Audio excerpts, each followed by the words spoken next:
चरित्र शंका में पत्नी की नाक जीभ काटने वाले आरोपी पति और सास को पुलिस ने गिरफ्तार कर न्यायालय में पेश किया।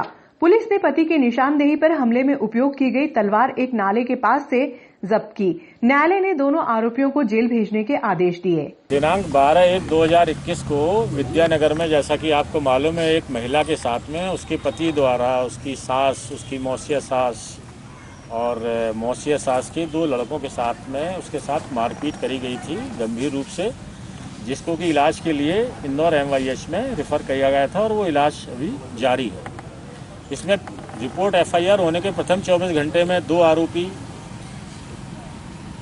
पीड़िता का ससुर और उसकी मौसिया सास को गिरफ्तार किया गया था। उसके बाद जब पीड़िता के मृत्यु पूर्व कथन हुए तो उसमें 2 मौसिया सास के लड़कों का भी मारपीट करी है लकड़ी से, उसका खुलासा हुआ, जिनको कि 12 घंटे में बिरला ग्राम पुलिस द्वारा गिरफ्तार किया गया। उसके बाद मुख्य आरोपी और उसकी जो सगी सास थी, ये फरार चल रहे थे, जिनको कि मुखबिर द्वारा सूचना मिली थी और मुखबिर की सूचना पे बिरला ग्राम थाना प्रभारी जादौन साहब, इनकी टीम, दयाशंकर, मनीष, कालूराम, अन्य भी और लोग हैं इनकी टीम में जो इनके साथ गए थे और मुखबिर के बताए अनुसार बिलपाक फंटे पे आरोपी इनको दिखा, उसको भी गिरफ्तार किया गया, जो पीड़िता का पति है। उसके बाद लेके आए थाने पे। फिर आज सुबह फिर मुखबिर से सूचना मिली कि उनैल थाने में पासलौद के पास उसको देखा गया है, महिला को, सास को, पीड़िता की। वहाँ पे तत्काल टीम रवाना करी, वहाँ से भी उसकी पासलौद के पास से उसको पुलिस के द्वारा गिरफ्तार किया गया, सास को भी। उसके बाद में जो गिरफ्तारशुदा पीड़िता का पति था, उससे तलवार जिससे उसने उसके साथ में गंभीर चोट पहुंचाई थी, उसके बारे में पूछताछ की गई और उसके द्वारा जो अंग काटे गए थे उसके बारे में पूछताछ की गई। तो उसके द्वारा बताया गया कि उनैल के आगे पासलौद से पहले गांव में एक पुलिया पड़ती है और ये घटना दिनांक को वहीं से फरार होते हुए गया था, सिमरौल पासलौद होते हुए। तो पासलौद में पुलिया के पास में एक सीधे हाथ पर रास्ता गया पगडंडी पे, वहाँ झाड़ियों में इसके द्वारा तलवार और वो एक पॉलीथिन में उसके टुकड़े वहाँ पर रख दिए थे। फिर इसके द्वारा आगे चल करके इसके द्वारा पुलिस को तलवार बरामद की गई और पॉलीथिन इसने उठा के देखी तो उसमें वो टुकड़े नहीं थे शरीर के और खून से लथपथ पॉलीथिन थी। संभवतः वो किसी जानवर के द्वारा खा लिए गए हैं। इस प्रकार से इस प्रकरण में सभी 6 आरोपियों को गिरफ्तार कर लिया गया है और उनके साथ में अब पुलिस न्यायालय में पेश करके उनको भेजा जाएगा। विद्यानगर में राधाबाई पति राजेश पर प्राणघातक हमला करने वाले आरोपी पति राजेश को पुलिस ने बिलपाक के समीप घेराबंदी कर पकड़ा। CSP मनोज रत्नाकर के अनुसार राजेश की मां को गांव पासलौद से हिरासत में लिया गया। आरोपी की निशानदेही पर हमले में उपयोग की गई तलवार गांव पासलौद के समीप एक नाले की झाड़ियों से जब्त किया गया। अभी ठीक है और चूंकि चोटें ज़्यादा हैं तो इसलिए वहाँ पे भी वो निगाह रखे हुए हैं और अभी सामान्य बोलचाल है। सर, इस तरह के कृत्य के बारे में पहले ही विवेचना में ये चीज़ आ गई थी सामने। उसके पति के द्वारा वो वही चरित्र को लेकर के ये घटना घटित की गई है कि और इनका 2-3 जैसे वाकया पहले भी हुआ, बताया गया कि इनको बताया गया, छोड़ के 2 बार ये चली भी गई, उसके बाद समझाया गया, नहीं समझ रहे थे तो उसका ये घटना को अंजाम दिया गया उसके द्वारा। न्यायालय में पेश करें? काम हो गया है, सारी विवेचना पूर्ण हो गई है, हमें कोई इनसे जब्त करना नहीं है, सभी चीज़ें जब्त हो गई हैं तो इसलिए पुलिस रिमांड लेने का कोई मतलब नहीं है, न्यायालय में पेश करेंगे। सर, इस पूरे घटनाक्रम के अंदर पहली बार आपने प्रेस कॉन्फ्रेंस ली थी तो आपने कहा था कहीं ना कहीं सूचना का अभाव था, इसलिए पुलिस वहाँ समय पे नहीं पहुँच पाई थी। आपने एक वादा करा था उस टाइम का एक जागरूकता शिविर हम उधर आहूत करेंगे। आप लगातार शहर के अन्य हिस्सों में जागरूकता शिविर कर रहे हैं लेकिन वहाँ पे अभी तक अभाव बना हुआ कर रहे हैं। वो अभियान भी चल रहा है, महिला सम्मान का अभियान चल रहा है। उस महिला सम्मान के अभियान में भी आज हमारे द्वारा कम्युनिटी हॉल में एक अच्छी संख्या में सभी शासकीय कर्मचारियों को, उसमें महिलाएं भी हैं, महिला एवं बाल विकास विभाग से आंगनवाड़ी कार्यकर्ता है, सचिव, पटवारी जो महिलाएं, इन लोगों को भी आमंत्रित किया गया है। उसमें भी ये बताएंगे और हम मोहल्ले चल रहे हैं तो हम उस मोहल्ले में भी जा कर के इसके संबंध में बात करेंगे। और हमने अभी तक जो 2 दिन में जो महिला सम्मेलन किए हैं, सम्मान के दौरान जो महिलाओं से, लड़कियों से बात की है, उनके द्वारा भी यही मैसेज दिया गया हमारे द्वारा। तो इसका उदाहरण दिया गया है कि 150 आदमी वहाँ खड़े थे परंतु किसी ने भी 100 नंबर या पुलिस को सूचना नहीं दी। ऐसे मौके पर तत्काल देना चाहिए, जागृति किया है। और हमने उन लड़कियों से ये भी रिक्वेस्ट करा कि आप अपने अपने घरों में जाके अपनी मम्मी को, दीदी को, बहन को, भाभी को और परिवार को इस बारे में सचेत करें। जब पुलिस हमेशा वादे करती है, खाली यहाँ मीडिया के सामने करती है, उसका अमल में क्यों नहीं आती सर? अभी सर एक मामला कल हुआ नागदा के अग्रवाल लाज के अंदर संदीप को पकड़ा सर। हमेशा लाजों की जांच क्यों नहीं करती पुलिस सर? इस 5 साल के अंदर नागदा 10 मामले हो चुके हैं सर इस तरह के लाजों के अंदर संदीप जो लोग नागदा मिले सर। नहीं, ऐसा नहीं है आपका कहना, आप अपनी जगह हो सकते हैं सही हो, लेकिन या तो आपको जानकारी नहीं है। जब भी समय समय पे हमारे द्वारा लॉज और होटल चेक करवाए जाते हैं। कभी कोई वीआईपी आता है उस दौरान भी कराए जाते हैं, कभी कोई त्योहार आता है उस दौरान भी कराए जाते हैं, और जनरल भी कराए जाते हैं। उसकी संख्या कम है, उसकी चेकिंग की लाज संचालक में आपका पुलिस मेरे को बोल तो लेना है आप। उसकी संख्या कम है, हो सकती है, क्योंकि पुलिस के पास और भी काम है, लेकिन हम लगातार इस ओर भी करते हैं, ध्यान देते हैं, और कई बार हमने पकड़े भी हैं और उनके खिलाफ वैधानिक कार्रवाई भी की है। और आपने इस ओर ध्यान आकर्षित किया है, तो हम इसको लगातार सुचारू रूप से इसको चेकिंग जारी करवाएंगे।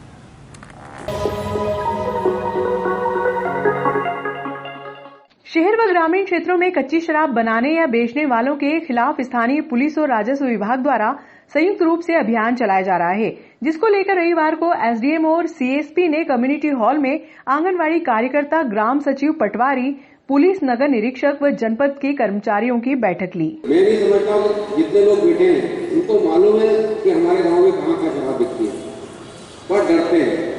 ये मैडम सही है ना? और आप तो महिला बोलता है कि परिवार में बड़ा हुआ महिलाएं परेशान है, इसलिए आपको डरना नहीं चाहिए।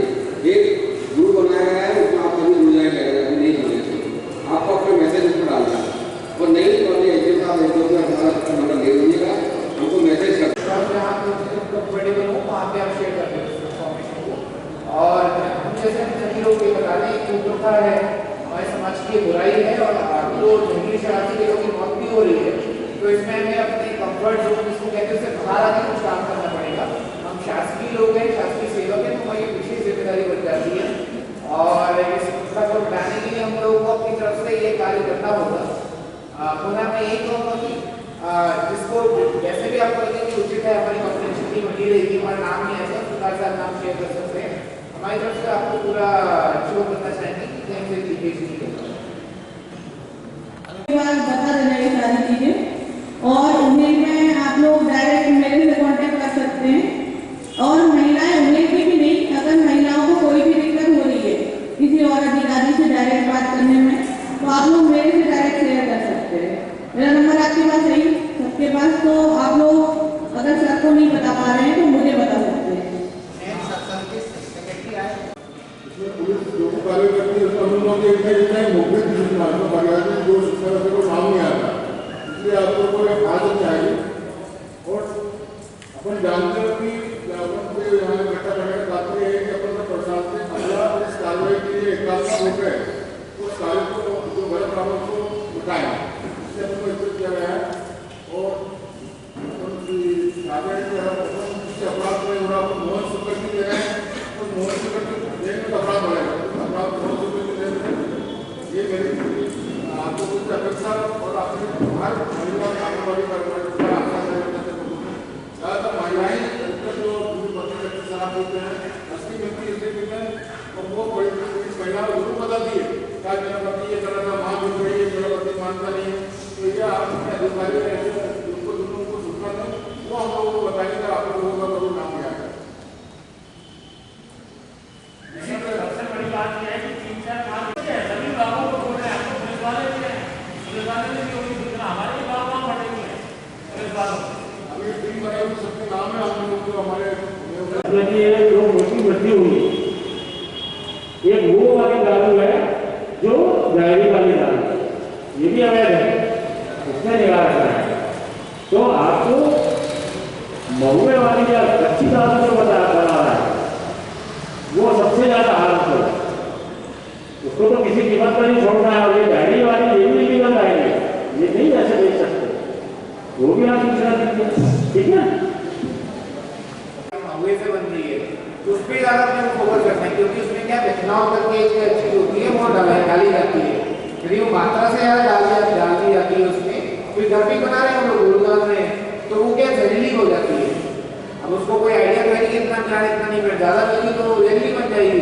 तो कच्ची शराब है केमिकल यूरिया वाली, और जो महुए वाली उस पर ज़्यादा फोकस रखना है ना, जहरीली शराब। बाकी वो जो डायरी सिस्टम है वो भी एक मतलब वो भी एक इलीगल चीज़ है, वो भी अवैध बिक्री में ही आएगा। लेकिन प्रायोरिटी की बात क्या होता है ना, वही तक इसको देना है, उसके बारे में एक बोलना चाहता हूँ।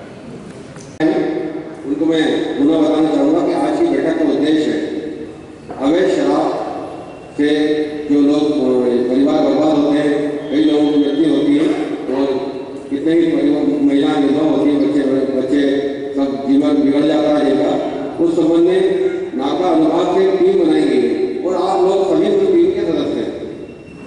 हमको टीम वर्क से काम करना है। सभी जानते हैं कि हमारे गाँव में शराब मिलती है, पर अधिकतर वो कौन सी शराब मिलती है जो ठेके से डायरी के रूप में दी जाती है। अभी अभियान जो है वो पहला उसको फोकस करना है हमको, जो कच्ची शराब बनती है, जहाँ महुए की शराब मिलती है, आपको तो प्लास्टिक के थैलियों मिलती है। कारण यह है कि जो पिछले तबके और गरीब तबके के लोग होते हैं वो 10 रुपये 20 रुपये का पैकेट 10 रुपये का पैकेट ले लेते हैं और क्योंकि डायरी वाली जो शराब होती है वो 50 रुपये 100 रुपये जो मिलती है उसमें भी उतना छाप में मिलती है, उसमें भी सस्ती मिलती है, उसमें भी नकली मिलती है, कहीं दूसरी जगह से आती है। वो ठेकेदार की शराब नहीं रहती पर सस्ती के चक्कर में कहीं से संपर्क करके लाते हैं। तो ऐसी जगह भी ध्यान देना है। और साथ में महुए वाली यहाँ शराब बनती है। हमारे पास तो बहुत सारे गाँव के नाम हैं, हमको भी जानकारी और आपको भी जानकारी कि किस गाँव में नाले के पानी से नदी के पानी से शराब बन रही है महुए की, पर आप लोग बताने में डरते हैं। क्यों?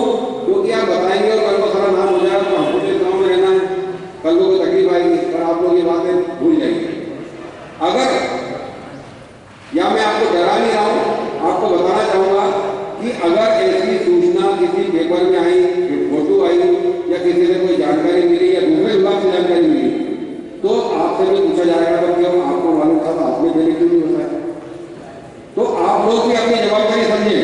आज आपको बुलाने का उद्देश्य ये है कि आप लोग भी जवाबदार हैं कि अगर आपके गांव में ऐसा हो रहा है तो आपको बताना है।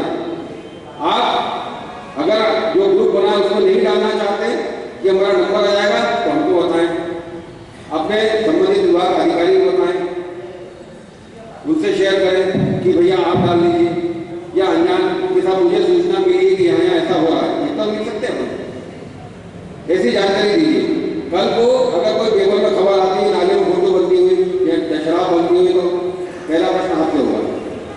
और अगर किसी गांव में कोई घटना हुई तो वहाँ जितने भी अधिकारी वहाँ के हैं सभी में मेरी कार्रवाई हो जाएगी। ये कोई डराने वाली बात नहीं है। जब कलेक्टर और महोदय और एसपी महोदय का ट्रांसफर हो सकता है तो आप लोग अपन लोग कोई बहुत बड़ी बात नहीं है।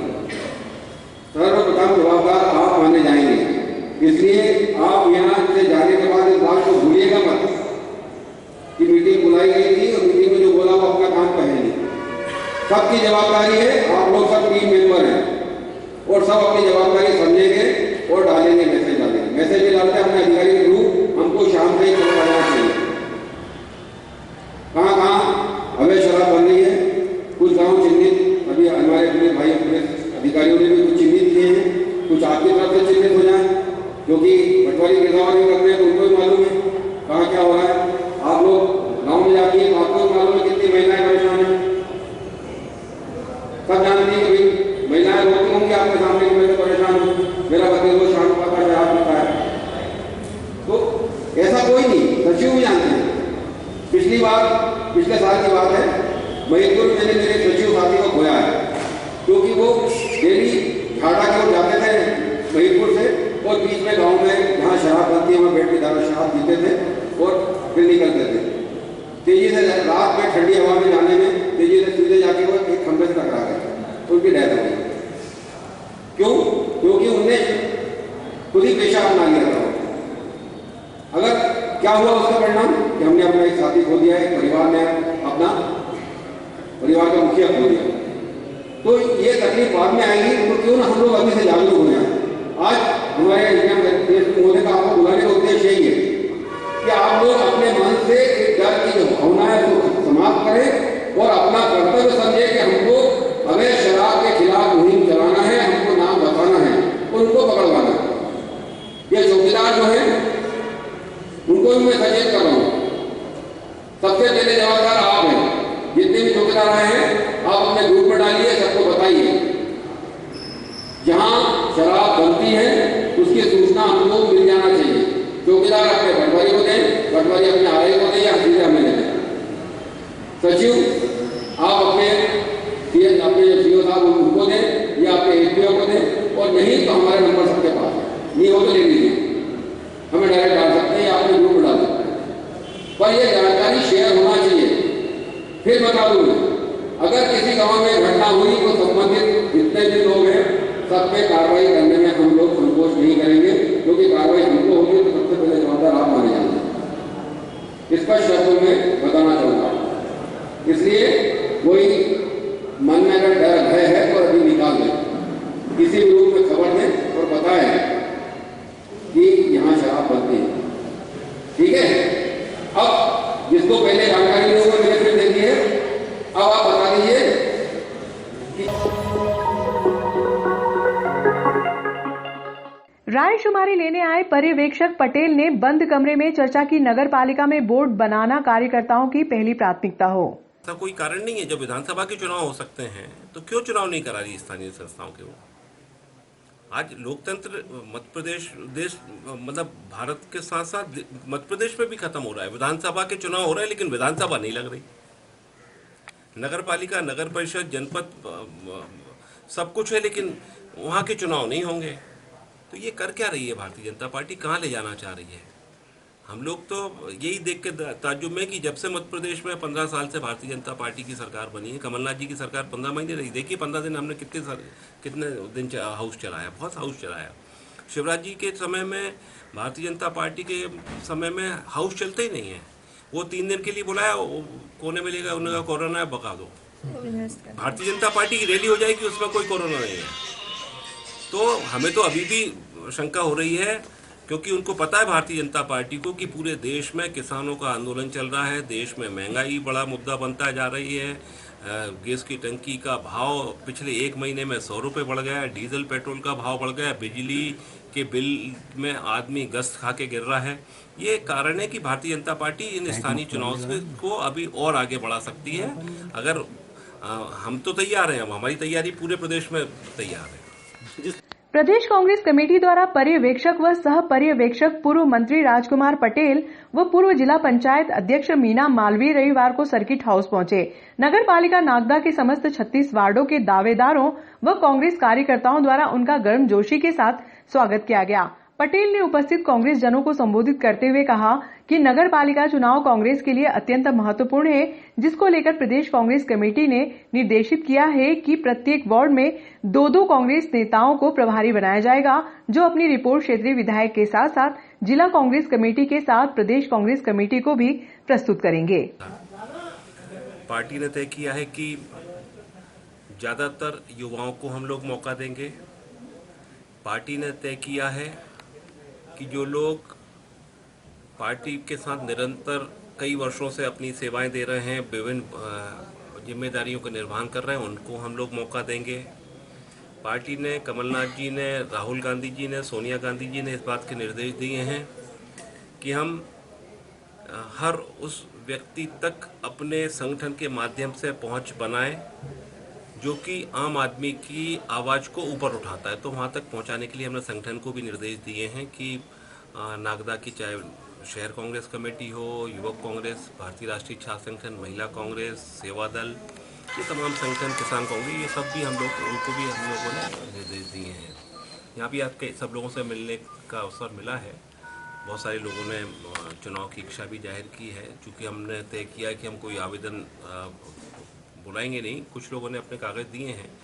हम लोग स्थानीय स्तर पर प्रत्येक वार्ड में लोकल पर्यवेक्षक बना रहे हैं, ताकि जब चुनाव की घोषणा हो तो हम उस समय उस उम्मीदवारी के चयन में उनकी एक महत्वपूर्ण भूमिका के माध्यम से सही चयन तक कर पाएँ। तो ये आज हम लोगों की तैयारी थी, उसी सिलसिले में आज आना हुआ था। यही आज हमारे लोगों का कार्यक्रम। इस चयन पर तो जो आए हैं वो अभी हमने देखे गिने भी नहीं हैं, और आवेदन कोई दे, आवेदन कोई ना दे। हम लोग जब वार्डों में प्रभारी बनाएंगे विनिंग कैंडिडेट को देखेंगे, उसके काम को देखेंगे, तो वो सब चीज़ें अपने सामने आ जाएगी। इसलिए अब वो उस आंकड़े में बहुत ज़्यादा जाने का वो नहीं है। 3600 वार्डों में हम लोगों के पास प्रत्याशी ऐसा है, ये तो आपकी बात बिल्कुल सही है। बहुत सारे लोगों ने अपनी इच्छा जाहिर की है और अच्छी बात भी, अच्छा माहौल है यहाँ नागदा में, हम चुनाव जीतेंगे।